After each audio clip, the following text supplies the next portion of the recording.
My name is Ed Kane. I'm with the Old Fort Mifflin Historical Society, and we welcome you to Fort Mifflin.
A causeway was built into the mainland to supply the army that was still stationed here.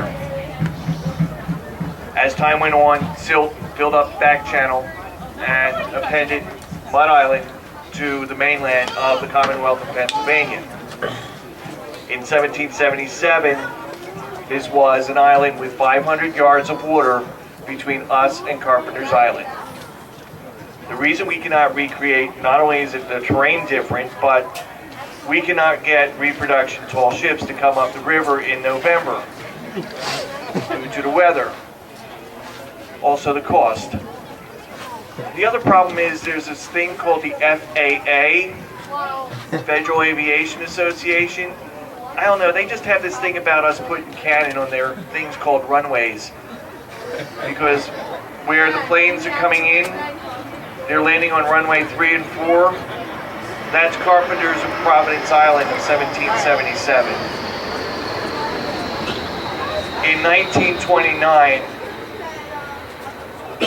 while the airport was being constructed, and at that time it was not known as the Philadelphia International Airport, it was the Samuel Davis Airport, named after Mayor Samuel Davis.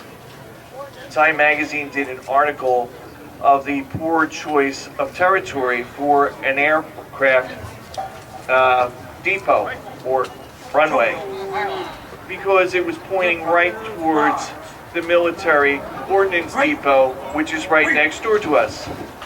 And in 1929, there was over 30,000 tons of ordnance sitting in that depot. If there was to be a plane crash, Philadelphia would not exist. Okay, it wasn't very smart. So we don't put cannon on the runways, and we can't get tall ships, but we try to tell the story the best we can. As far as the history, 1771, the merchants of Pennsylvania, particularly Philadelphia, the second largest city of the British Empire, kept petitioning the provincial assembly to put a fortification to defend not the city, but to defend the merchant ships coming up and down the river. Not from Spain, not from France, but from privateers or pirates.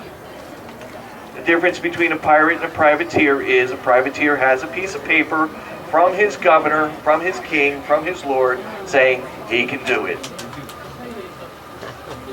So, in 1771, General Gates, who was the military officer here in the New World, the American colonies, requested that John Montresor, a former engineer of His Majesty's Army, come to Pennsylvania and present a fortification plan for the city of Philadelphia.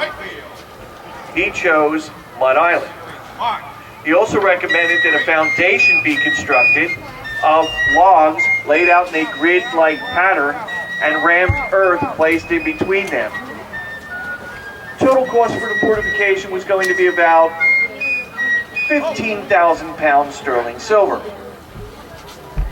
Pennsylvania Assembly said, how much is it going to cost without the foundation? 12,000 pounds.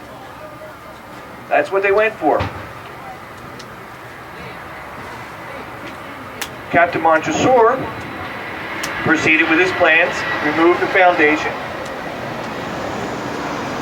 and the sawtooth pattern of the fort that faces the river is what was designed.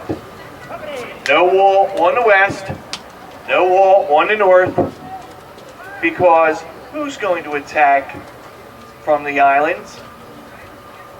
Little did he know. 1774, the First Continental Congress met here in Philadelphia, and construction stopped because it now is no longer a British project. 1775, the Battle of Concord and Lexington. Shots were fired on American citizens. John Adams said, the weapons of war have changed from the pen to the sword.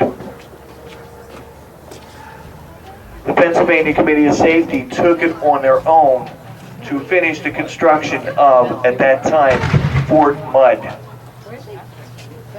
They paid to have pine logs brought down to the fort and cut into planks to make stockade fences almost a story and a half high.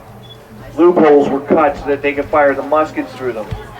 These were joined with the corners by blockhouses. The blockhouses had 4 cannon in each.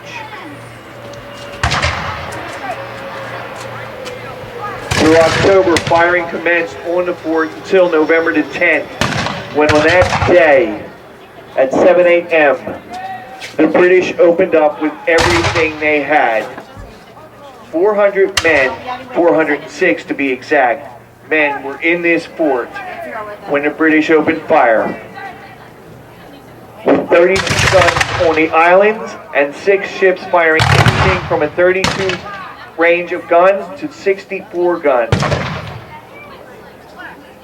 1,000 cannonballs were estimated to come into this fort every 20 minutes. Those iron birds that fly overhead of us now, the sounds of their engines, close your eyes and imagine that to be the whistling of 1,000 cannonballs coming at you.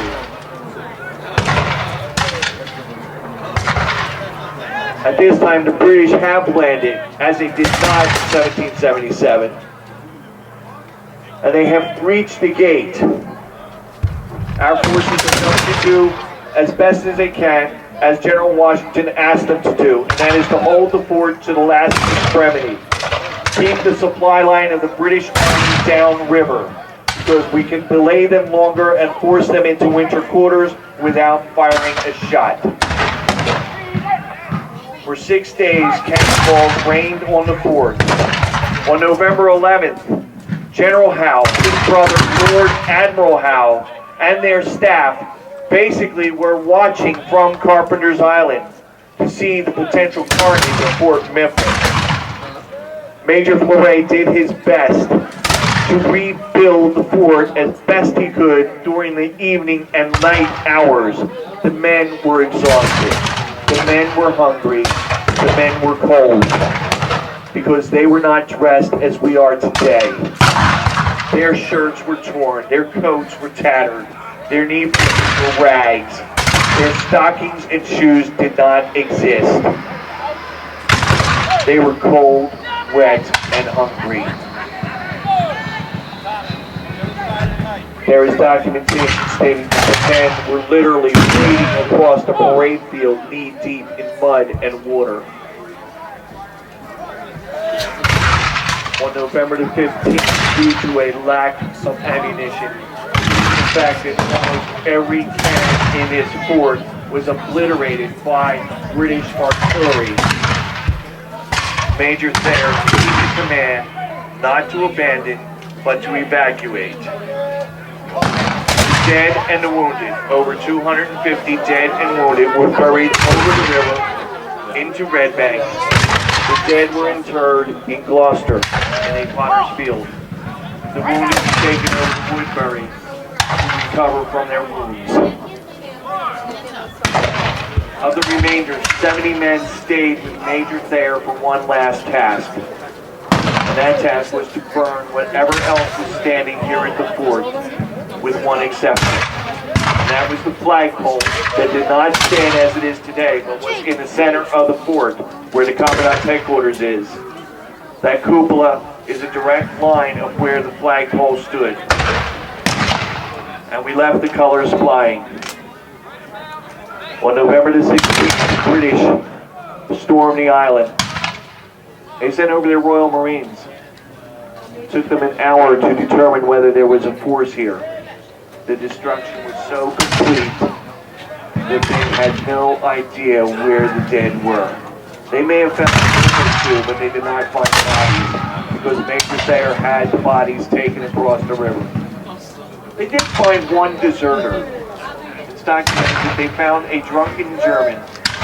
Turns out that he was actually a Hessian that was captured or deserted from the British Army, turned up at our camp, brought him in, got a little bit drunk, so we left him here.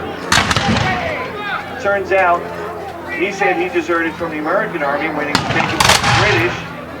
They took him into Philadelphia, questioned him, he couldn't answer their questions, and he took the coin from the king.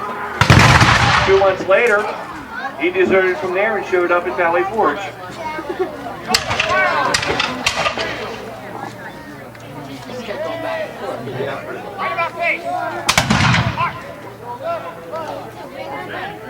If it seems slow, the men are doing it rather safely. They've been firing for 2 days, and we are all volunteers. We like to wake up Monday morning with all our fingers and toes intact.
That was a nice day.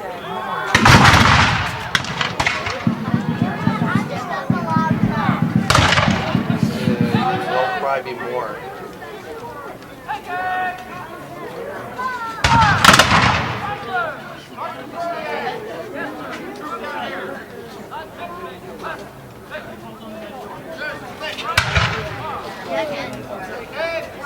It would appear the Americans are taking casualties and they're regrouping, trying to make the last stand.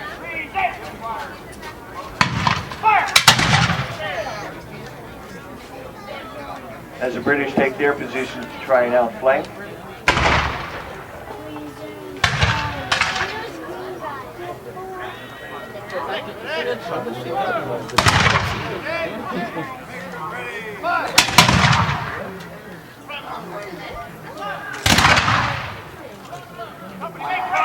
Rather calm. The real life scenario would have been a lot worse. You would have heard drums, cannon roaring, men screaming, a lot of commands, and a lot of bang. In a while they'll say, rise, and then they'll say,